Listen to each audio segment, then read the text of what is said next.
নমস্কাৰ সকলোকে অগ্নিনাভ শিৱ মন্দিৰলৈ স্বাগতম। এতিয়া ৰাজহুৱা বন্তিগছ প্ৰজ্বলন কৰিবলৈ লোৱা হৈছে। যিসকল ভক্ত অনলাইন যোগে বাবাৰ সেৱা লয়, ভক্তসকলে মনৰ পৰা সেৱা ল'ব পাৰিব আৰু যিসকল ভক্ত ইয়াতে আহি উপস্থিত আছে আৰু বাবাৰ নামত চাকিৰ বাবে ৰাজহুৱা বৰচাকি গছত আপোনালোকে তেল দিছে বা মনৰ পৰা সেৱা লৈছে, শৰাই আগবঢ়াইছে, সকলোৱে সেৱা ল'ব পাৰিব। আমাৰ ব্যক্তিগতভাৱে আজিকালি বন্তি দিয়া নহয়, এগছ বৰচাকি দিয়া হয়। সেই বৰচাকি গছতে সকলোৱে চাকি গছৰ নামত তেল দিয়া হয়। সকলো ভক্তই সেৱা ল'ব পাৰিব। আৰু এষাৰ কথা ক'ব বিচাৰিছোঁ সৰু ভক্তবৃন্দ, আজিকালি মেছেজ যথেষ্ট আহে। আমাৰ 4টা নাম্বাৰ মন্দিৰৰ পৰা দিয়া হৈছে, তাৰে 3টা হোৱাটছএপ নাম্বাৰ আছে আৰু এটা কেৱল ফোন কলৰ বাবে।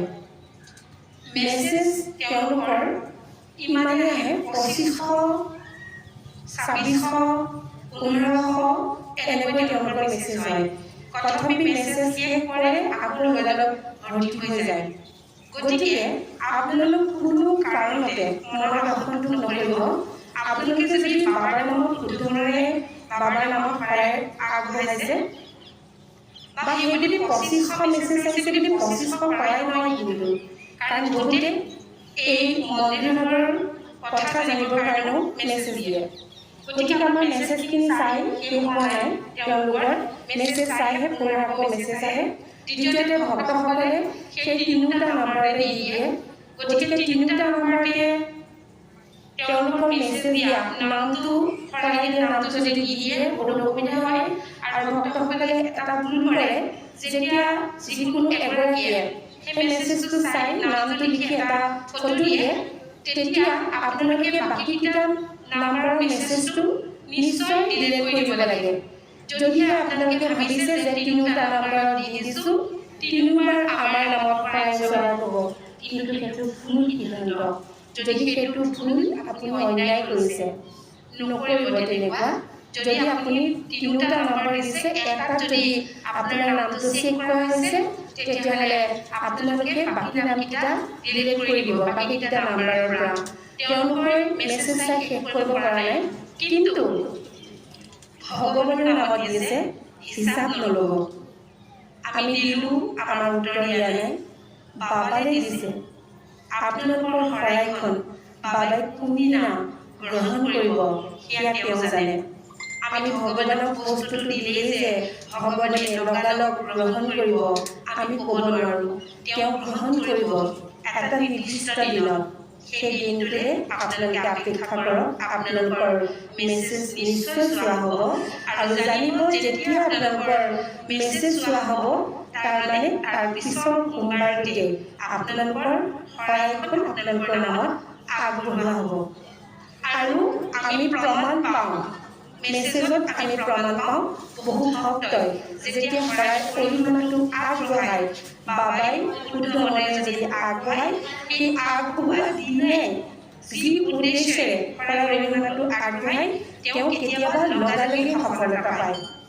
গতিকে যদি মন শুদ্ধ, তেতিয়াহ'লে আপোনালোকে যদি ধৈৰ্য আছে, মন শুদ্ধ, ভগৱানৰ নামত দিছোঁ বুলি ভাবে, তেতিয়াহ'লে এইধৰণে অনলাইন যোগে অৰিহণা আগবঢ়াই শৰাই দিয়ক।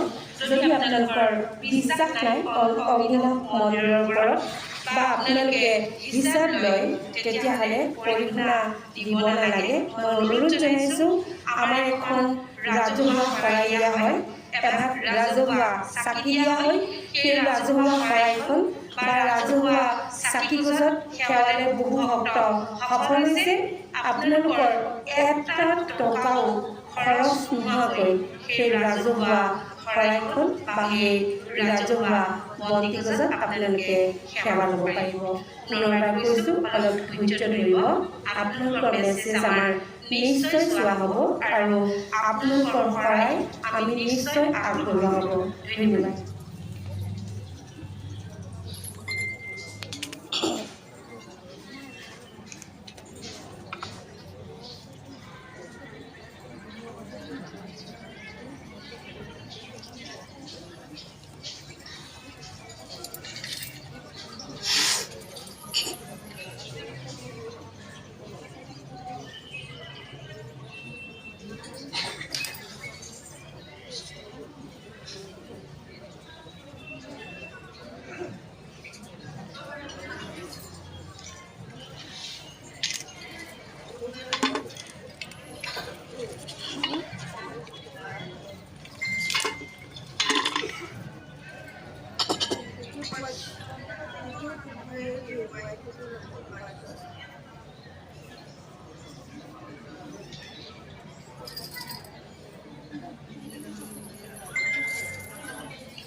ভক্তবৃন্দ, এতিয়া এই ৰাজহুৱা বন্দিগছময় আপোনালোক সকলোৰে হৈ বাবালৈ অন্তৰৰ পৰাই পুনৰবাৰ আগবঢ়াম আৰু আপোনালোকে মনতে বাবাক স্মৰণ কৰিব আৰু আপোনালোকৰ উদ্দেশ্যসমূহ বাবাক জনাব। ধন্যবাদ।